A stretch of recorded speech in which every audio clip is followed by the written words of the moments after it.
warahmatullahi wabarakatuh. Kami dari kelompok 2 Tika Profesi Ristianto Adinugroho dan Davik Ma'alabror akan mempresentasikan tugas ke kami. Definisi insinyur. Definisi insinyur adalah seorang yang dalam melaksanakan profesinya menggunakan pengetahuan matematika dan pengetahuan alam yang diperoleh dari pendidikan, pengalaman, dan pelatihan. Definisi lain. Sebutan profesi bagi seorang sarjana teknik atau sarjana teknologi pertanian dan telah terdaftar sebagai anggota PII. Seorang insinyur diharuskan memiliki berbagai aspek kemampuan berdasarkan ABET Accreditation Board for Engineering and Technology Engineering Kriteria 2000 seperti mampu menerapkan ilmu pengetahuan dan engineering, mampu merancang, melaksanakan eksperimen dan menganalisis serta menafsirkan data atau hasil uji, mampu memecahkan masalah engineering, mampu berperan dalam tim multidisiplin, mampu berkomunikasi, dan lain sebagainya. Menurut aspek kemampuan insinyur tersebut, seorang yang dapat merekayasa dan merancang dengan ilmu pengetahuan engineering digolongkan sebagai insinyur untuk industri kecil, pengecoran, dan industri kecil. Rekayasa yang mungkin tidak bergelar insinyur. Mereka harus mengambil program profesi insinyur ini agar tidak dipenjara. Karena menurut UU nomor 11 tahun 2014 pasal 50 ayat 1, setiap orang bukan insinyur yang menjalankan praktik keinsinyuran dan bertindak sebagai insinyur sebagaimana diatur dalam undang-undang ini dipidana penjara paling lama 2 tahun atau pidana denda sebanyak 200 juta. Di Indonesia, sertifikat insinyur disahkan oleh asosiasi dan setiap calon insinyur diharuskan untuk mengikuti kegiatan rutin yang dapat mendukung pemahaman dan kompetensi calon insinyur terhadap bidang kajiannya. Untuk membuka praktik keinsinyuran diharuskan terdaftar di Persatuan Insinyur Indonesia.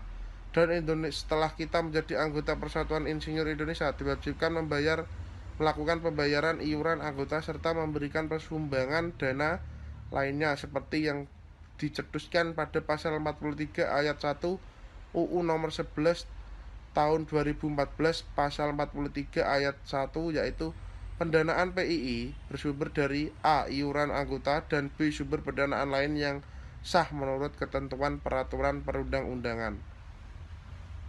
Dilanjutkan oleh rekan saya Ristianto Adinugroho.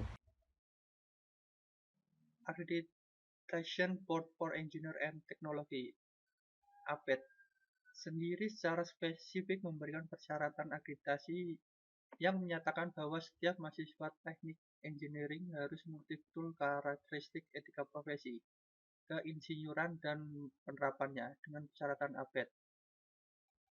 Menghendaki setiap calon insinyur harus betul-betul memahami etika profesi, kode etik profesi, dan permasalahan yang timbul di seputar profesi yang akan ditekuninya nanti. Adapun kekurangan yang dihadapi oleh kalangan insinyur saat ini adalah anggapan minor terhadap terjadinya deteorisasi kode etik dan atau kemampuan keinsinyuran yang terdampak terhadap brand profesionalitas insinyur itu sendiri. Aspek kemampuan insinyur berdasarkan ABET Accreditation Board Engineering of Technology atau Badan Akreditasi Keinsinyuran dan Teknologi di Amerika. Engineering Kriteria 2000. Kemampuan menerapkan pengetahuan matematika, ilmu pengetahuan dan engineering, kemampuan merancang dan melaksanakan eksperimen atau uji kembang, termasuk menganalisis dan menafsirkan data atau hasil uji. Kemampuan merancang suatu sistem, komponen, proses, dan metode untuk memenuhi kebutuhan yang diinginkan. Kemampuan mengidentifikasi, memformulasi, dan memecahkan masalah-masalah engineering. Kemampuan untuk berperan atau berfungsi dalam tim kerja multidisiplin, kemampuan komunikasi efektif, pemahaman terhadap dampak dari penyelesaian engineering konteks sosial dan global, kesadaran akan kebutuhan dan kemampuan untuk memenuhi dalam proses belajar sepanjang hayat, pengetahuan terhadap masalah tahir, kemampuan menggunakan teknik keterampilan dan peralatan engineering modern yang diperlukan. Tugas pokok insinyur Indonesia, menciptakan budaya teknologi dan memelihara etika profesi agar para insinyur selalu menjaga integritas dan akuntabilitas publiknya. Pembinaan dan pengembangan, kerjasama dengan lembaga legislasi, pemerintah, perguruan tinggi, lembaga riset dan industri, dan dunia usaha mengenai hal-hal yang dibutuhkan untuk pengembangan ilmu pengetahuan dan teknologi serta pembinaan profesi keinsinyuran, pembinaan dan pengembangan, kerjasama dengan asosiasi dalam negeri maupun negara lain baik secara bilateral maupun multilateral. Pembinaan dan pengembangan kompetensi profesional para individu secara terus-menerus akan senantiasa sesuai dengan prinsip dan standar kerja profesional yang berlaku secara internasional. Memperjuangkan aspirasi dan melindungi kepentingan para insinyur agar hak dan kewajiban profesionalnya dapat terpenuhi dalam rangka berperan menyelenggarakan sistem sertifikasi insinyur profesional agar para individu dapat diakui dan dapat penghargaan berdasarkan kemampuan profesionalnya. Penyelenggaraan sistem advokasi di bidang keinsinyuran.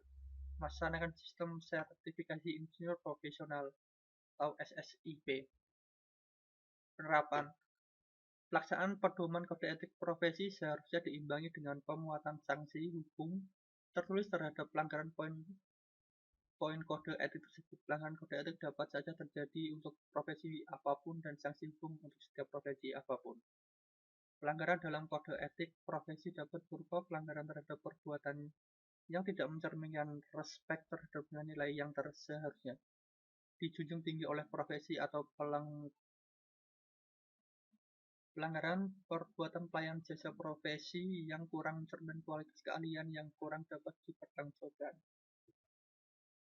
Sekian presentasi dari kelompok kami. Wassalamualaikum warahmatullahi wabarakatuh.